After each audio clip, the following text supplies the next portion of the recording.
On her initial release, Nilou was considered a decently strong unit with a niche through her bountiful bloom mechanic. However, because there were only 3 Dendro units at the time, she lacked options and flexibility in her teams. But with her upcoming rerun and the addition of many new Dendro units, now is the perfect time to re-examine Nilou's performance.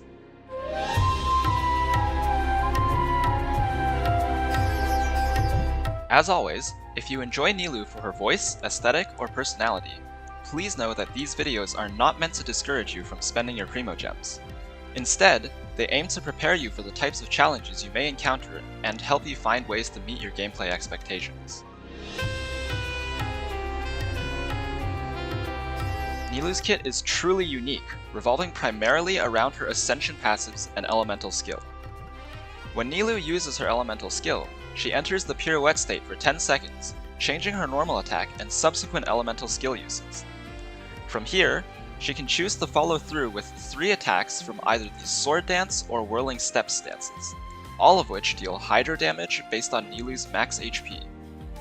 Normal attacks correspond with Sword Dance, while elemental skills correspond with Whirling Steps. After completing the 3rd attack, Nilou gains effects based on the stance she finishes. If she completes the Sword Dance stance, she gains the Lunar Prayer effect, which converts her normal attacks into Hydro slashes. Finishing Whirling Steps, on the other hand, creates a tranquility aura around the active character. Although the aura doesn't deal any damage, it periodically applies the wet status to surrounding enemies.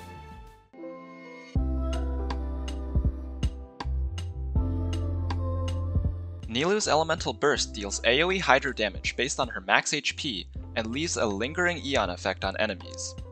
After a short period of time, all enemies with the lingering Aeon effect take another instance of Hydro damage.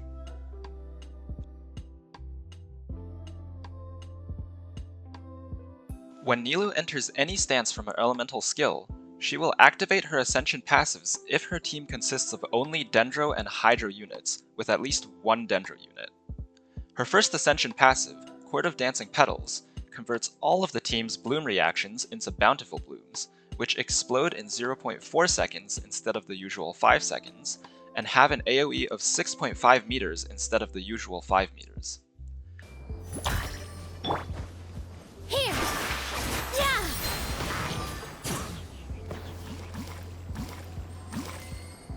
When a team member takes Dendro damage from an enemy or from the bountiful blooms, all party members gain 100 Elemental Mastery.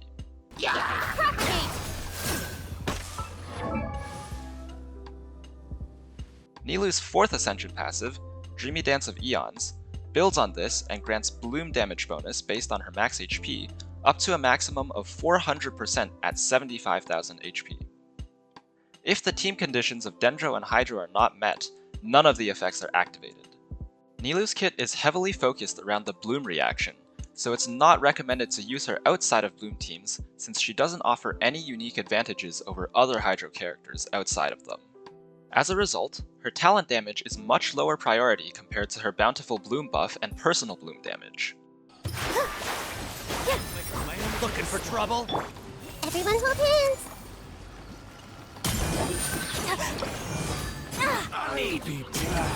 I'm getting sick of this game.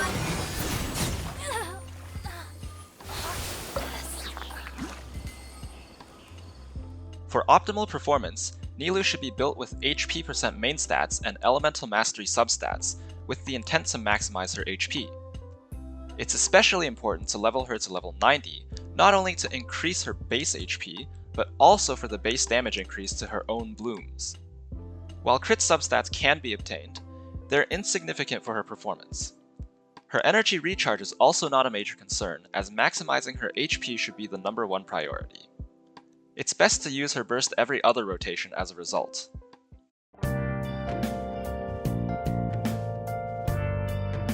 Nilou's best weapon by far is the Key of Kainazut, being the only HP % sword in the game. It provides a massive elemental mastery buff to both Nilou and the rest of her team, and allows her to maximize the bloom damage bonus from her Ascension 4 talent with HP % substats or set bonuses. However, any other weapon with high elemental mastery can work for her. Energy recharge weapons, especially Favonia's sword, can be useful if paired with other energy-hungry units like Yelan.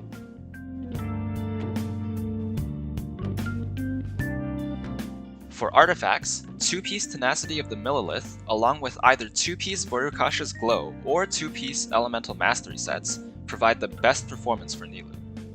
When using her signature weapon, Nilou can benefit from 4-piece Vorukasha's Glow if she is played on-field using her Sword Dance stance, since it helps increase her talent damage.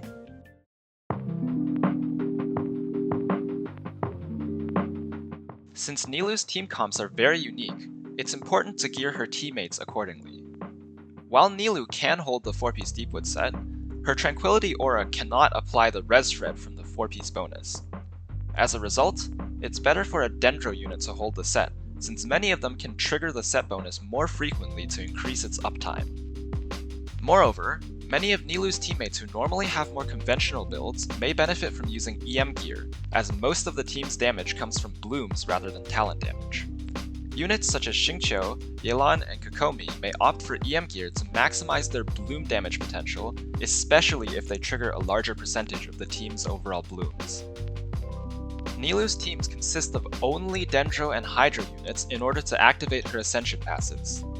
Many combinations of the available Dendro and Hydro units are possible, but one key requirement is to have a healer in the team.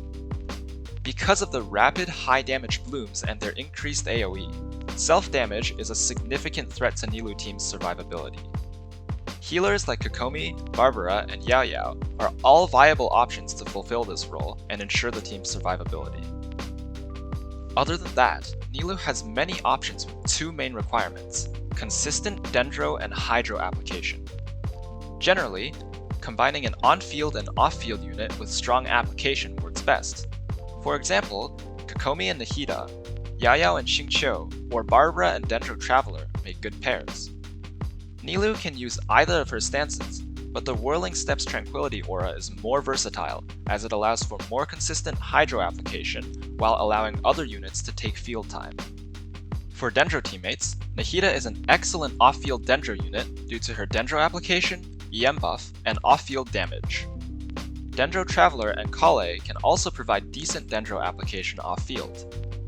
Yao Yao is a great on-field unit with innate resistances to Dendro damage and party-wide healing. Her Dendro application with her burst also shines in AoE situations, which Nilou teams tend to favor. It's recommended to have someone on the team hold the 4-piece Deepwood set to provide Dendro Res Shred. Since Bountiful Blooms deal Dendro damage and are the main source of damage in Nilou's teams, the set provides a significant damage increase to the whole team. Nahida, Dendro Traveler, Yao Yao, and Kale can all use this set effectively and should equip it in Nilou's teams. For Hydro teammates, Xingqiu and Yelan can provide consistent Hydro application off-field. Kokomi is an extremely strong option due to her healing and consistent AoE Hydro application. Ayato may also work well in Nilou's teams thanks to his burst's large radius. Barbara can function as a decent budget option, providing healing and on-field Hydro application. Candice can be strong when paired with Yao Yao, allowing Yao Yao to simultaneously apply Dendro and Hydro while on-field. The teams showcased on-screen are examples of Bloom teams that revolve around one on-field unit and multiple sources of off-field application. The on-field unit is highlighted.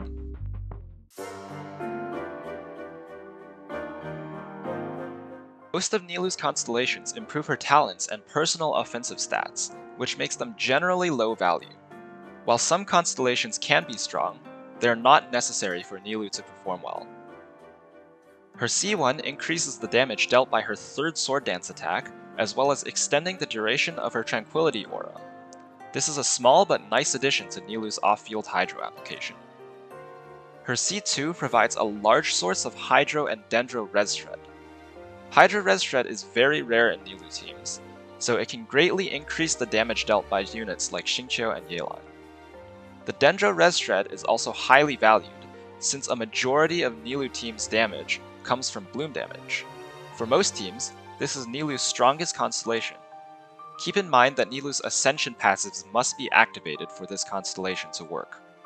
Her C4 grants a large amount of energy after activating any stance, along with amplifying her elemental burst damage, allowing Nilou to consistently burst with little or no ER requirements.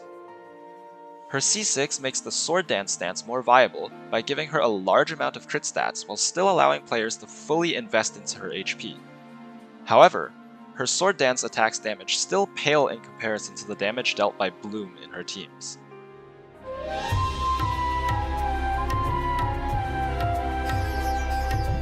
Nilou is a unique supportive unit that forms her own style of teams, with bountiful Bloom teams boasting extremely high AoE damage while still performing well in single target situations.